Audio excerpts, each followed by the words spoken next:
I'll be right back.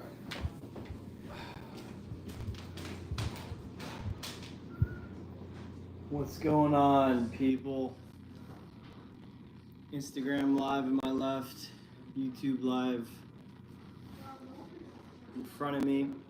It is the Pursuit of Truth. It's been a little while since we've done a live stream, so we're gonna hop on and got some stuff we're gonna talk about here. Just waiting for Dave to show up, so bear with us.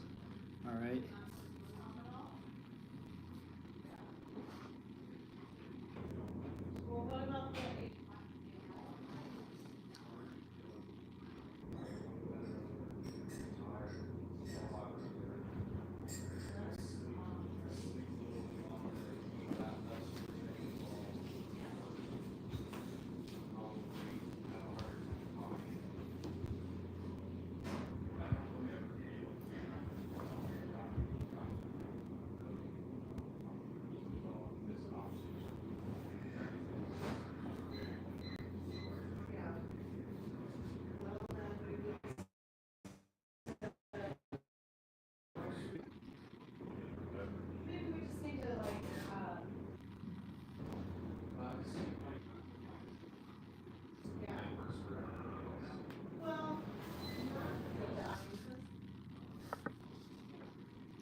I don't know. We'll see what happens with that. You ready? Yeah. So what were the three things you had mentioned? I was thinking about doing a podcast on that. Do you want to talk about it at all? So I was saying we could talk about 3 things that have helped us with young people. Just being able to like get ideas out there.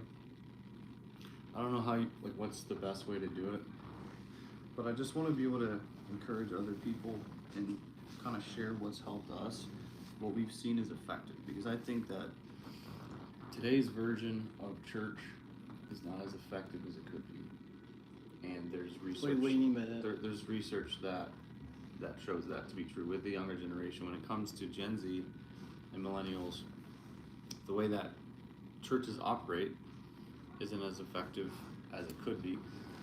And this is, Pew Research and Barna Research. This is research from other places. This isn't just me just making this up.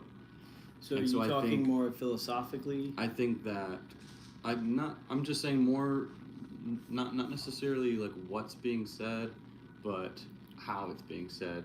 I think that being more personal, more relational, humility, being able to mentor people, things like that, I think is more effective in today's day with younger people. There's a lot of things that we've seen that really, really works. I think there's a lot of people that aren't trying some of the things that we're trying, which is fine. But I just want to be able to share, like, hey, here's what's been working for us. Here's Gotcha. what we've seen is effective with reaching young people, helping them to make connections, encouraging them to come to church and participating more, like what kind of actually helps them to take steps, things like that. So Yeah, we absolutely. can talk about that at some point. And then the other thing was just I want to talk about standards at some point, especially to help young people out there that are struggling with standards and knowing like what's right and wrong, and why it's wrong to do certain things or why it's good for them to do other things. I think there's a lot of confusion out there. So just being able to like help people navigate that conversation and know like what's good for them, what's bad for them, Absolutely. things of that nature. That'd be really good. That's the main I two think things in my we should mind. jump into one of those 2 topics and just briefly touch the surface. In fact, if we touch both, that's fine. But we have a lot of thoughts that we've been kind of working through in our own minds, stuff we want to get out there at some point. So bear with us. We wanted to hop on a live because it's been a little while. So, but yeah. So if you guys have any questions, any comments, obviously feel free. But we're gonna kind of start talking, and y'all can listen. We'd love to hear though any questions or comments. Just drop them in the comment section there. All right. Yeah. Good. So let's talk a little bit. I kind of want to talk about standards first, because I feel like it might be an easier topic to kind of just breach off the bat. So in your mind, Dave, maybe let's kind of give a little bit of definitions just to kind of understand where we're going.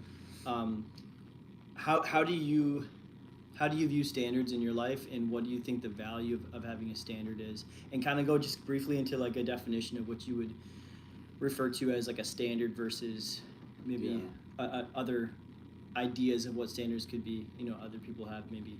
Yeah. So go for it. Yeah, good question. I mean, to me, I'm more so first just struck by a situation recently where I was thinking a lot about how people navigate conversations around standards as a Christian. And I think that it's important for young people to be able to process things biblically and be able to determine what they believe and understand why, have conviction, live with conviction. And so I think that for a lot of people, I can't speak for everybody. I just know that there's a lot of preaching or a lot of information out there that can be a little bit confusing for young people, where they're told what to think, not told and encouraged and helped to know how to think. So I want to be able to help young people, especially to know how to think, how to process things, how to navigate life and standards and whatnot. Not just telling people, hey, here's what you should think. Even if it sounds like it's from the Bible, it might just be my interpretation, so you got to be careful with telling people directly what to think. So that being said, when it comes to your question, you're basically saying something about standards, basically my opinion on standards, or no, how it's affected your life, how you view it, what do you think is the proper use? Yeah. It's broad, I know. I'm just trying to dive into the topic here. Just get some definitions, maybe. Yeah, with standards, it's something that you have to set up to, I would say, protect you from sin. I think that God convicts you of things, and based on your convictions, then you set up standards, and those standards help you to keep you from sin, things like that. So, for example, you might say, well, the Bible says to dress modestly, and so I'm going to wear these clothes so that I can dress modestly. So a standard is kind of like a way that you try to protect yourself from sin, if that makes sense. Or, hey, the Bible talks about temptation in an area, so therefore, because I don't want to be tempted in this way, I'm going to set up a standard so that I'm far away from sin, if that makes sense. So that's kind of just practically how I look at it. And I think that another thing that's important is explaining to young people that standards are not always going to look the same for everybody. Like everyone has to choose what they believe and figure out what standards they're going to establish in their personal life and in their families at that point. Yeah, absolutely. That's a little bit of background. I know we've talked a little bit, and I think there's a lot of emphasis when it comes to like a lot of common preaching on standards, so to say, are very self-effort, and I don't even necessarily think that the preachers try to necessarily emphasize the works-based side of it, but I do have a problem with standards in that I think a lot of time, I'll say this, I have a problem with how standards are preached, because a lot of times it's, again, the emphasis is on yourself and what you need to do. I think the proper way of looking at standards, especially for folks who maybe struggle with, the idea or the concept of, sacrificing and having a standard that's really strict and what in the world that's all about. Obviously, you have a Bible principle. That's the truth that's specifically found in the Bible. The thou shalt not, the do this, the don't do that. The principles that the Bible lays out. There are very specific principles in very specific cases that the Bible gives. Not everything is very clear, black and white, laid out like a biblical principle necessarily. And so then that's where we have to maybe use a little bit more inductive search throughout the Bible. But that being said, you got your standard, let's start over. You got your principle, your Bible principle, you got your Bible truth, and basically your conviction would then be your belief about that. In other words, if the Bible's true, if this is a principle that God has given us, and then there's value here, and I ought to believe that this is important and that this is necessary, whatever it is, okay? Just kind of keeping it generic right now, okay? Then, so you got your Bible principle, you got your conviction, and then you have your standard. The standard is literally, all the standard is, and I'm going to say this twice, your standard is not a moral issue. It's not an issue of, if I break it, I'm in sin. If I break it, God's going to punish me. That's not a standard, all right?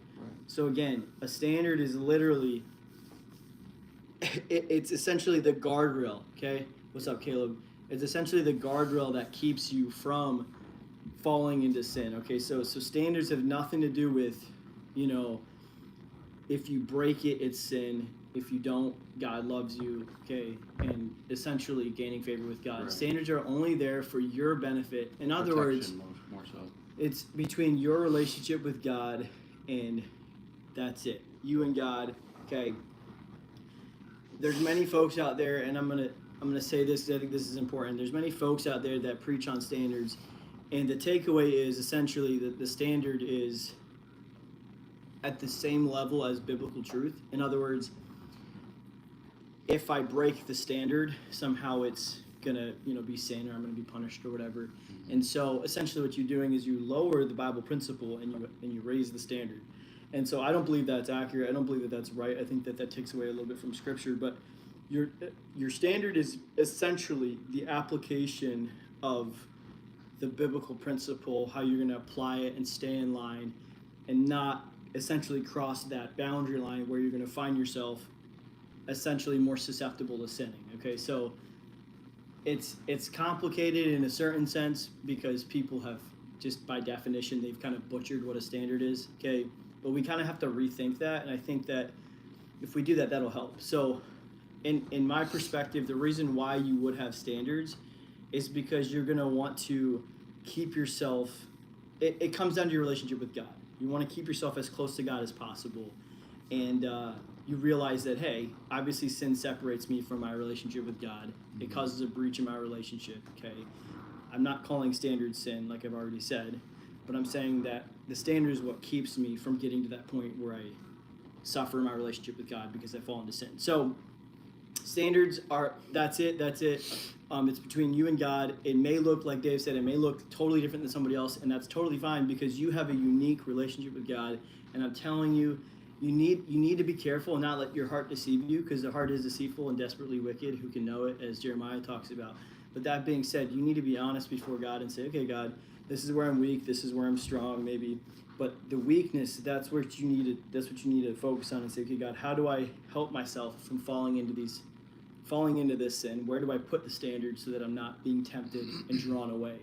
And so that's kind of just in a nutshell how I view standards, and I think that we kind of have to redefine it to kind of help ourselves understand it a little bit more and know how to apply it. So hopefully that makes sense. Yeah, that's good. Jeez, what are you saying? Talking about drug addiction. Drug addiction. Yeah, it's a real thing, man. Definitely a real thing. Could talk about it. I mean, we're kind of talking about standards though, so it might be a little bit off topic. But I would say, importantly with standards is, I guess, just helping people understand like what it even is, background, which is what we just did. Yeah. And then helping people to figure out how to actually navigate them. Like how do I establish standards in my life, and how do I figure out things that are good for me, things that are bad for me, things along those lines. And to me, I think simply what's helped me is understanding that it's really important to first and foremost work on your walk with God, get closer to God, and then if you're pursuing God, you're getting closer to Him, you're going to understand Him more. You're going to understand the nature of God more. You're going to understand what He wants for you and things of that nature. You're going to understand yourself more as well. Yeah. Because you're going to, in a way, as you're reading the Bible, you're praying, you're getting closer to God, you're going to kind of see the Bible in a way like a mirror, and you're going to see yourself for who you are. You're going to understand more of like your struggles, things that are good for you, things that are bad for you. But I think that in trying to figure out the things that are really good for you and the things that are bad for you, because it doesn't look the same for everybody. Some people can go to a certain place or listen to certain things and it doesn't affect them the same. But if you are focusing on just, I need to just stop doing this or stop doing that, you're going to cut yourself short. You need to first, what I found that helps is focus on your walk with God, first and foremost. Work on that, and then from there, it's just naturally going to fall into place more. Your standards and convictions and things like that are going to be a lot easier for you to figure out because you're close to God. You're going to have more wisdom from Him. So that's what's helped me. Hey, so if you just joined us, we're talking about standards and the value of having standards, what standards are, And basically the importance, like if you're going to apply a standard to your life, what's the value there and what you're going to receive from that. And so a lot of talk recently that we've had about different interactions with Christians and stuff. I think that there's just a perspective that we're trying to essentially, I think, correct according to truth. I guess that's just the easiest way to say it. So but that was good what you said. I think your relationship with God, it has to be the most important thing. It has to be what's driving the ship. If it's something else, and I'm thinking of like, favor of man, wanting other people to like you, wanting other people to accept you. Essentially, you're doing it not for your relationship with God. You're doing it because you want to make someone else happy, or you want to just look the part, right? Look like you're not a sinner like you really are, or whatever the issue is. And so that being said, again, you got to look at your relationship with God and say, God, this is where I'm weak. I fall to this sin a lot. Or God, I finding myself getting tripped up and tempted a lot. And so where the standard comes into play is hey, God, help show me what I can do in my life that will help keep me from ever getting close to this point. Why? Because I value my relationship with you and what I can get out of my relationship with you. The fact of the matter is God can't fellowship with sin. God cannot interact with sin and enjoy that. And so as sinful human beings, that's where Jesus comes into play, because what Christ did on the cross. Okay, but that being said, we still have the tendencies to fall into sin, and so we need Christ's help. Okay, and so that's where our standards come into play, where we say, okay, God, I need you to help keep me from falling. I need you to help show me what in my life can I change on a physical level that will essentially keep me from getting close to sin, getting close to falling.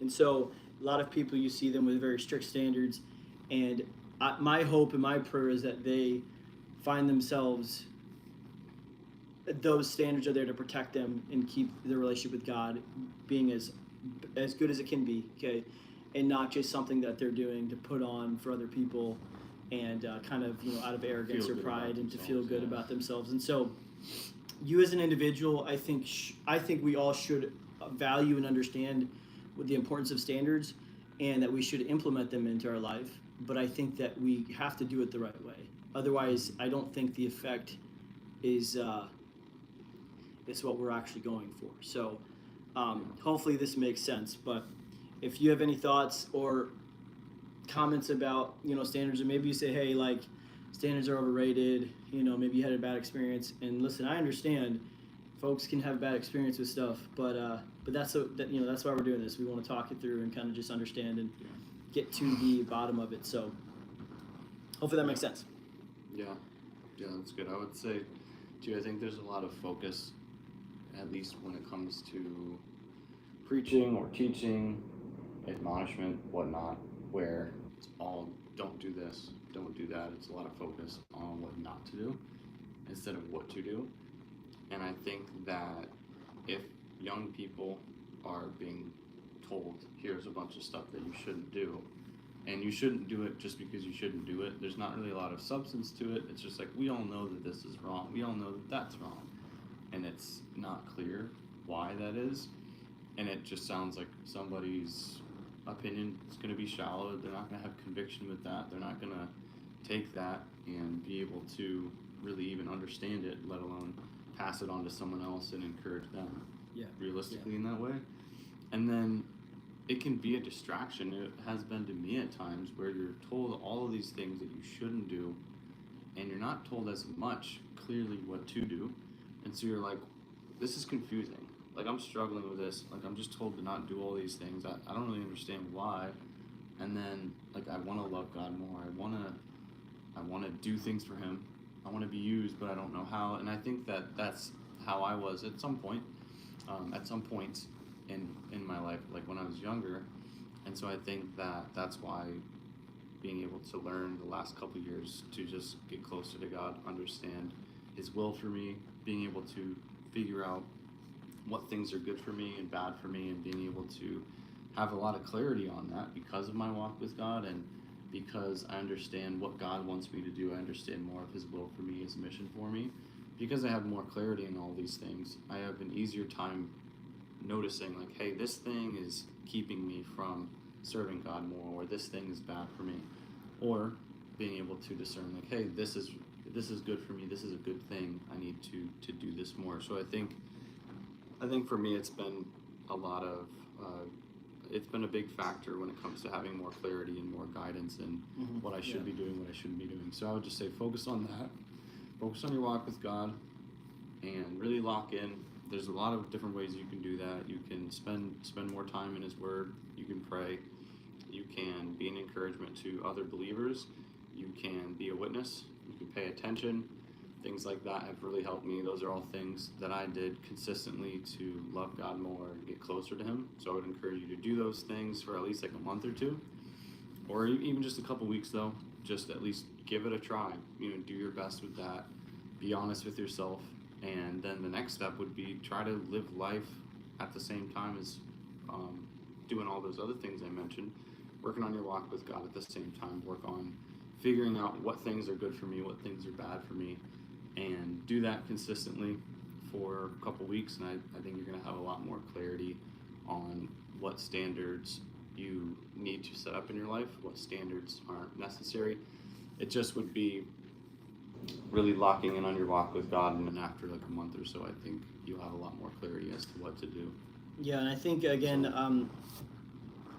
excuse me. I think again, just thinking about standards, depending where you're at in your walk, you may not value them. And honestly, I don't think that we should put as much value on them as much as we put or should put value on the things that are more important. And so just simply, he talked about your relationship with God. If that is what it needs to be, I promise you, if you desire God more than anything else, and I'm not talking about working up a desire and trying to force something. I'm talking about you discipline yourself, you spend time with God, let's say every day for a month. I don't know why, just a month sounds about right. 3 or 4 weeks, okay?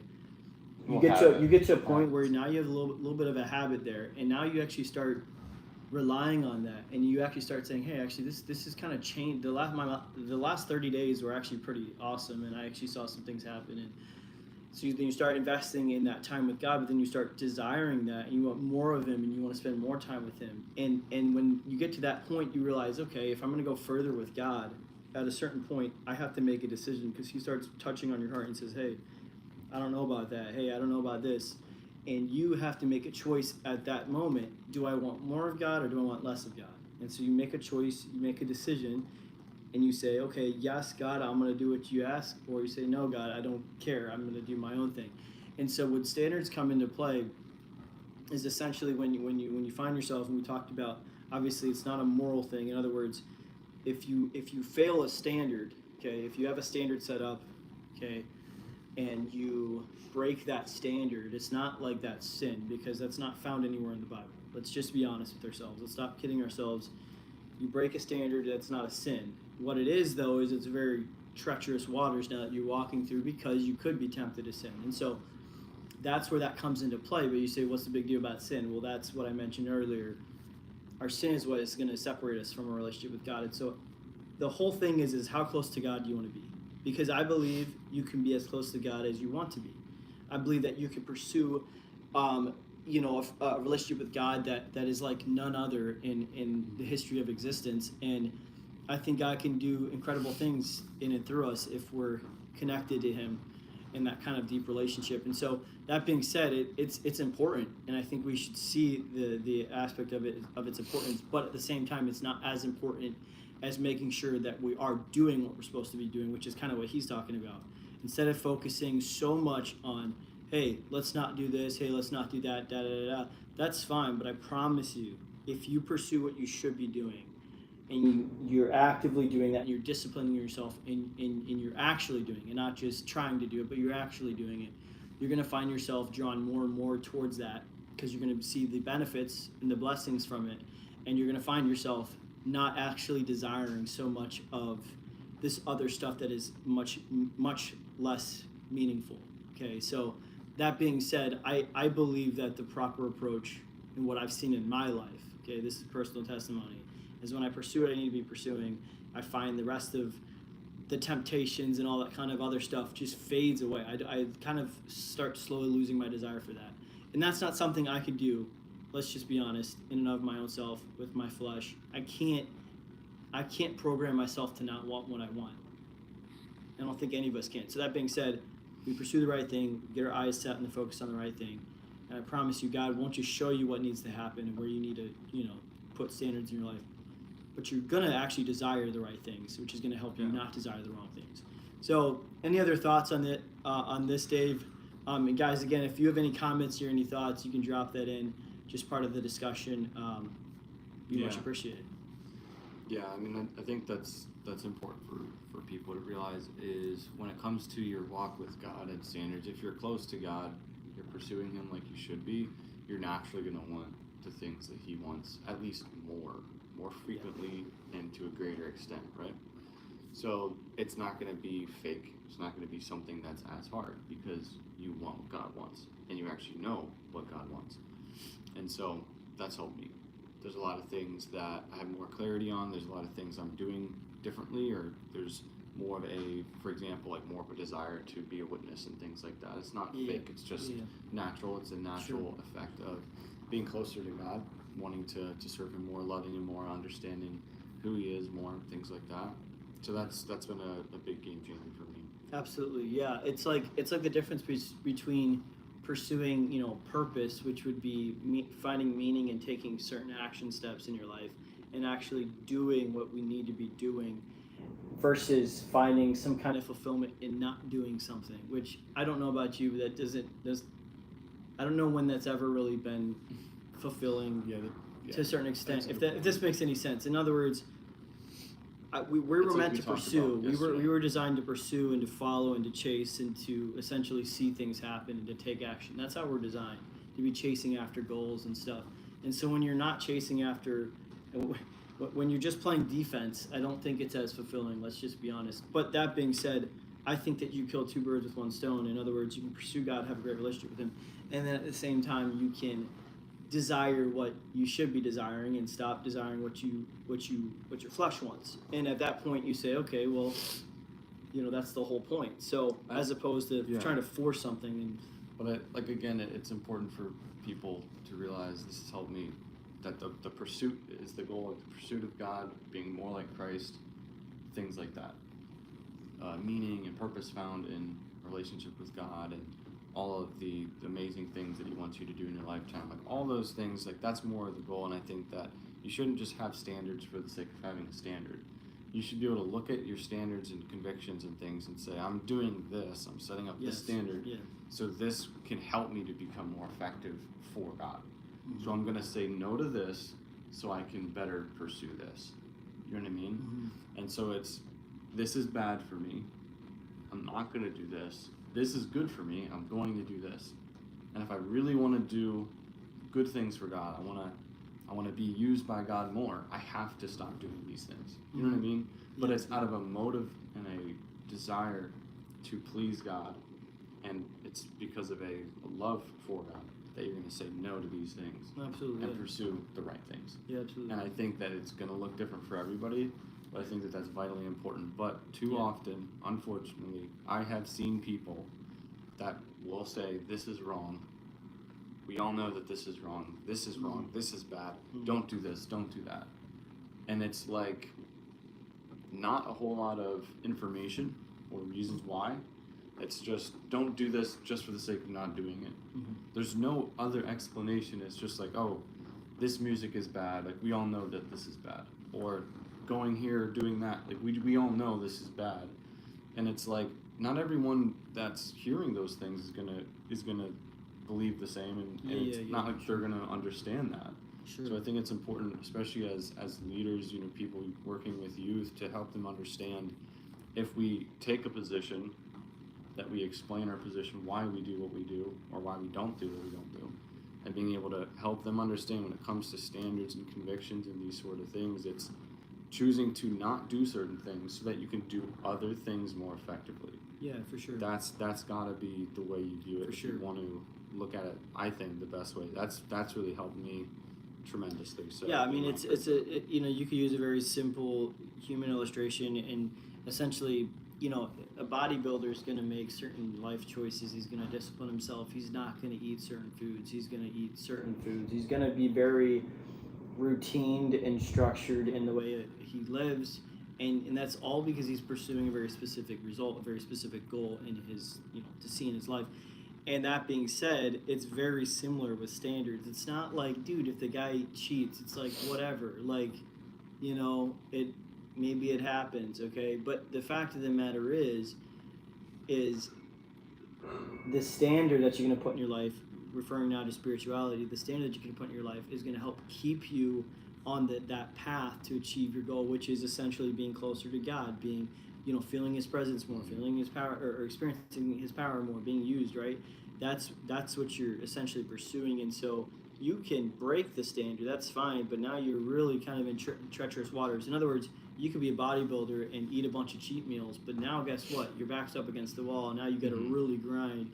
Okay, so when it comes to spirituality, you got to be careful, because again, it's what do I want and how am I going to get there? And this thing in my life is going to help me get there. And so maybe say, hey man, I enjoy sin. Hey man, I have fun. I do whatever I want. Well, whatever. You know what I'm saying? But if you end up in the pits, it's like, well, that's because you didn't have the standard, or your standard was to not have standards. You could even say that. In other words, okay, we all have some sort of standard. We all have some sort of boundary in our life where we say, hey, you know, this is how I'm going to be conducting my life, that and all that kind of stuff.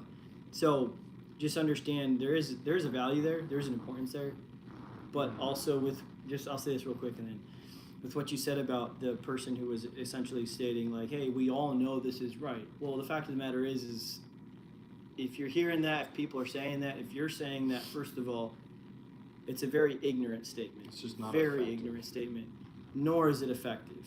And so that being said, I think instead of approaching it like, hey man, I have truth, you all should know truth, this is what truth is, that's a very prideful, arrogant statement. Instead of going about it that way, we gotta be much more humble. In other words, kind of, you know, coming down to their level and be like, listen, we all struggle, okay? And we're just going to understand what truth is. And again, going back to biblical principle is your best bet. If you're trying to explain to people standards and you're trying to explain to them, you know, hey, you should be conducting your life a certain way, go back to the Bible first and foremost. Go back to Bible principle. Focus on that, and then build your conviction, build your standard off of that. But I just think, let's not fool ourselves, and let's keep our egos down. I think that would help. So yeah. Well, it's like I told someone in youth group. I said, another thing you can do is think through, does this thing help me to become more like God, or the opposite? Does this draw me closer to God or take me further away? Does this help me spiritually or hinder me spiritually? Does this help my testimony or does it hinder my testimony? There are a lot of questions like that you can ask yourself that are along the lines of, to summarize, is this good for me or is this bad for me? So I would encourage young people to, secondly, to ask yourself those types of questions. First, it's your walk with God. Get that where it needs to be. Pursue God. And then, like, once you have that set in place, you're starting to get into a routine, then really go after figuring out what things in my life, what things am I doing, where am I going that might be good for me or might be bad for me, and just really analyzing yourself, your thoughts, your life, just on a daily basis. Just start to have that kind of a lifestyle of analyzing your behavior, your actions, and thinking through, are these things good for me or bad for me? And it's important, I would say, to do these things for at least a couple weeks, because we know that it takes about 3 or 4 weeks to form a habit. So that's why I'm mentioning a month. If you do it for a month, it's going to be, at that point, if you're doing it consistently, you're probably going to be in a pretty good habit. So that'd be my advice with that. And then when it comes to like breaking standards and things like that, I would say to also look at it as you're maybe adjusting your standards, because we all have standards. We all have some line that we're going to draw. So just because you break a standard, it might not be the end of the world, but it's like you got to understand, okay, if that's not the line, if that's not what you believe, then what do you believe? What is the standard going to be? Where are you going to draw the next line? And helping young people to understand that you gotta know why you're doing what you're doing. If you have a standard, you got to understand why. You need to have conviction in that. If you break a standard, it might not be the end of the world. It might not be a bad thing, but you got to understand, okay, here's why I adjusted the line. Here's why I broke a standard. Here's why I'm going to implement a new standard here. Does that make sense?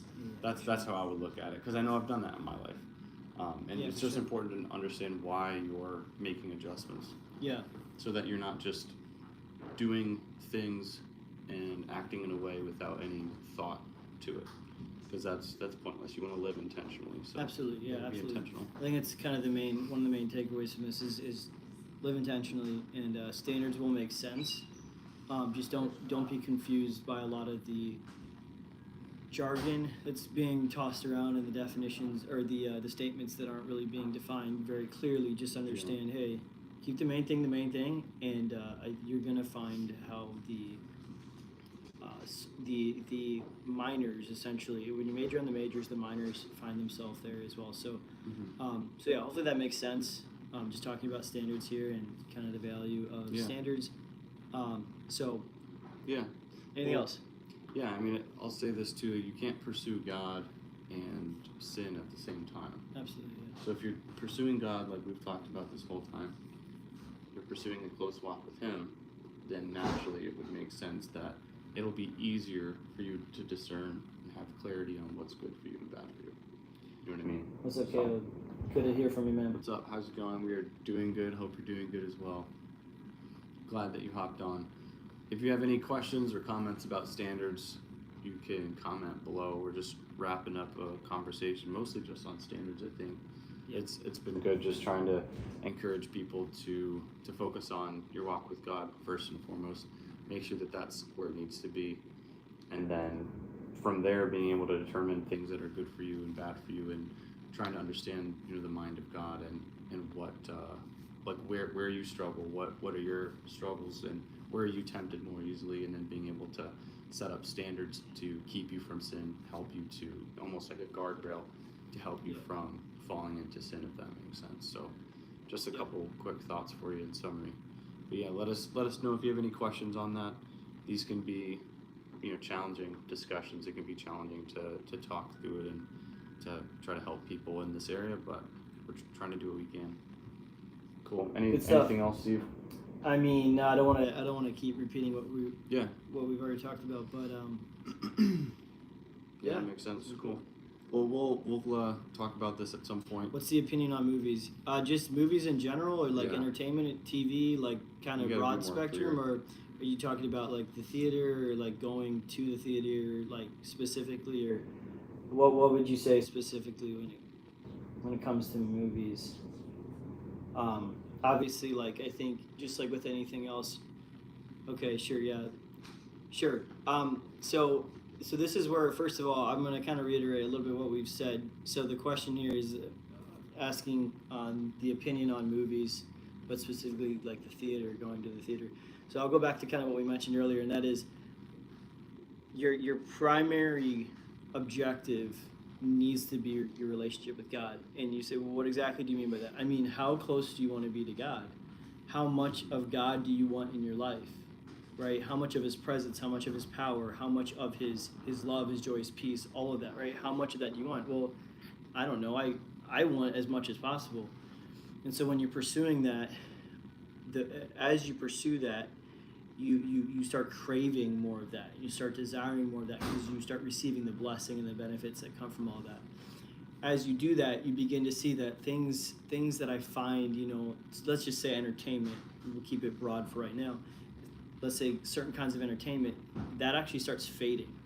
The desire of it starts fading in my life. It's not that I stop altogether desiring it. It's just I don't care for it as much because I find more meaning and fulfillment in my relationship with God, which, again, is a deeper topic because you got to be obeying and trusting and growing, and that's kind of its own thing. But that being said, as I pursue God, okay, I'm going to be less likely to desire things of the world. And so that being said, when we're talking specifically about specific standards, I can give you my personal opinion, I can give you my personal take on it, but I want to mention first that I think it's very important when it comes to any kind of standard you keep the main thing, and maybe for a little while you don't maybe ask the question like, hey, like, should I do this or not?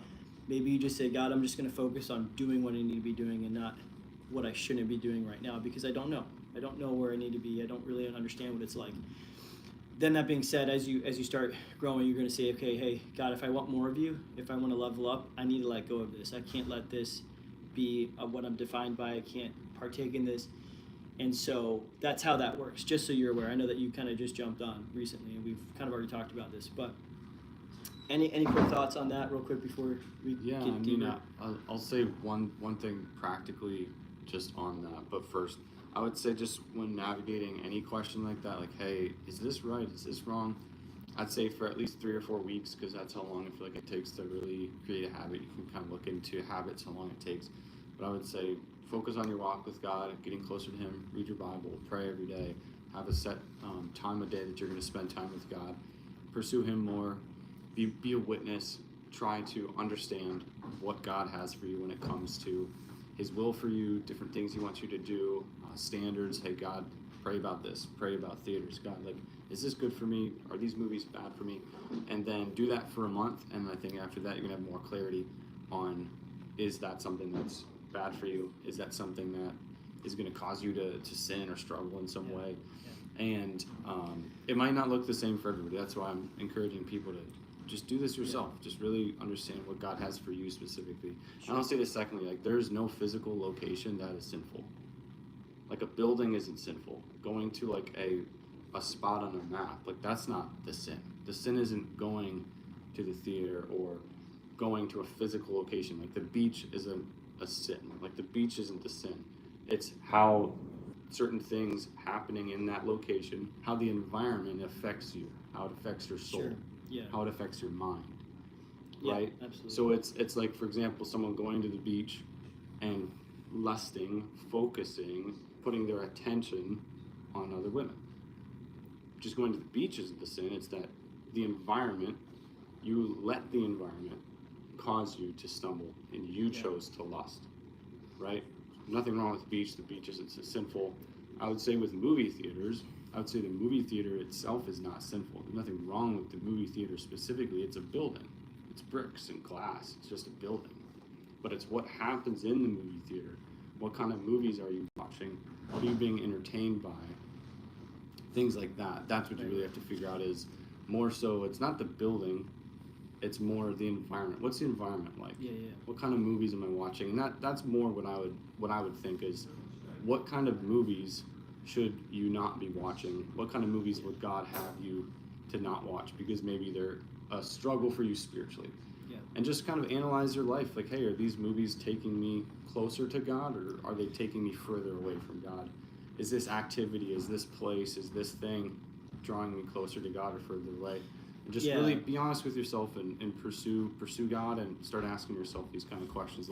They've helped me a lot. And with kind of what he just said, that last statement about, is this drawing me closer to or away or further away from God? Very practically, like, if you look at it and you say, okay, hey, like, whatever I'm partaking, let's just keep on the movie theater here, and we could even say entertainment in general, but because I think, like, I'll be honest with you, whatever's in the theater, you can essentially pull up on your computer, on your TV. So, like, to me, in my view, the same material can be found on your personal device. But that being said, we'll stick to theaters, and we'll say, hey, like, if there's stuff that's in the theater that's being aired or that's being shown and that you're watching, okay, the fact of the matter is that is going to affect you, and maybe it doesn't affect you much. It probably won't if you hear bad language, or there's sex scene or whatever it is. Okay, that's going to affect you. Okay, and I think we have to be honest with ourselves, genuinely, and not lie to ourselves. But that being said, you say, okay, hey, like, what kind of effect does this have on my life? Are my thoughts now caught up in this? Am I at the point now where I don't have a clean relationship with God, and then I can just go to Him in prayer and communicate and essentially experience the fruit of the Spirit, right? And so that being said, I think you have to look at it honestly and say, okay, hey, like, could I find Jesus sitting next to me in this? Can I experience Jesus and partake in this? Is that okay? In other words, God can't fellowship with sin. We've already mentioned this. So the fact of the matter is if that is something that you're entertaining yourself with, you're really diving into, and it's starting to affect you, okay, that's an issue because of your relationship with God, and that's it. I'm not talking about your pastor said not to. I don't care. I'm just being honest with you. It's God. I love you, and I want my relationship with you to be 100% what it needs to be. And so, God, if this is something that is going to take me from that, then I don't want it. And it's that simple. And maybe you're not at that point. I'll be honest with you. There's things in my life. It's hard for me to be at that point too. I'm still growing and learning. But I genuinely believe, based off of example as well, I have found the clearest way forward when I'm thinking that way. When I've put my relationship with God as my priority, and I say, God, I want to do this because I care about you and I love you, and I don't want this to affect me negatively. And so, again, the standard would be like, hey, like, this is a fine standard to have. I'm not saying I believe this, but there's some people that don't go to movie theaters. That's fine because they don't want to essentially cross that line where they find themselves falling into sin. Now, going to the theater, like he was saying, like, that's not a sin because it's a physical location. But that being said, it's how it affects you. And so, again, we have to be honest. If we're not honest, none of this matters, right? So I hope that helps a little bit. I mean, I could give you my very strict personal opinion on it. I don't think it's going to matter that much though, because I think that you have to be able to sit down and say, okay, God, I really do care, or maybe you don't, and that's fine. But it's got to be a personal decision that you make, and you say, hey, because of the priority that I want to place on you, I need to be careful about where I'm spending my time, what I'm filling my mind with and entertaining myself with. And so hopefully that helps a little bit. If you need any more clarification or whatever, you can just mention in the comments. Yeah, just comment something if you have any other questions, and you could always DM us as well. Yeah, absolutely. Yeah. If you have another question or you want us to do a video on something specifically, you could just comment, and we'll try to do a follow-up video on it. That'd be good. But yeah, I think it just matters more what God's opinion is of you specifically watching certain types of movies and going to the theater, things like that. So just understanding God, the nature of God, and understanding yourself. You got to understand yourself. Where are you tempted easily? Where do you struggle? Things like that are going to definitely help. That's good stuff, guys. Thanks a lot. More people need to see the live for sure. Cool. Well, I appreciate the encouragement. We'll try to maybe make some clips from this and post it. Maybe it'll help somebody. That'd be good. And we'll probably talk about this a little bit more on a podcast that we're going to shoot in the next week or two. Yeah. There's a couple things that we want to touch on that podcast. This is going to be one of them. Just talking a little bit more about standards. So, anything else you want to wrap it up? Cool. Sounds good to me. All right. We'll definitely follow up. Thanks for joining us. We're just about to end. We talked about standards. You can read some of the comments there, but we're wrapping up, and we were just talking about standards a lot. We're gonna do a follow-up podcast at some point where we'll talk a little bit more about standards. So we'll have some clips from that. We'll try to post some clips from the live today, so that you guys can see some of the highlights, I guess. And just in summary, the first step is making sure to focus on your walk with God, pursuing God, getting close to Him, because then and only then can you understand God, the nature of God, and what He wants for you, what He has for you, His will for you. And you'll be able to understand yourself better at that point if you're close to God. You'll understand your struggles, where you're tempted easier. You'll kind of understand more of your own self and how you can set up standards and guidelines to protect yourself from sin. So in summary, that's how I'll leave it. But let me know if you guys have any questions. You can always DM us specific questions or comment on posts. That's fine too. We'll try to get back with you guys soon. All right. Sounds good. Hey, take care. We'll see you later. Have a blessed Sunday. Take care, guys. Thanks for joining us.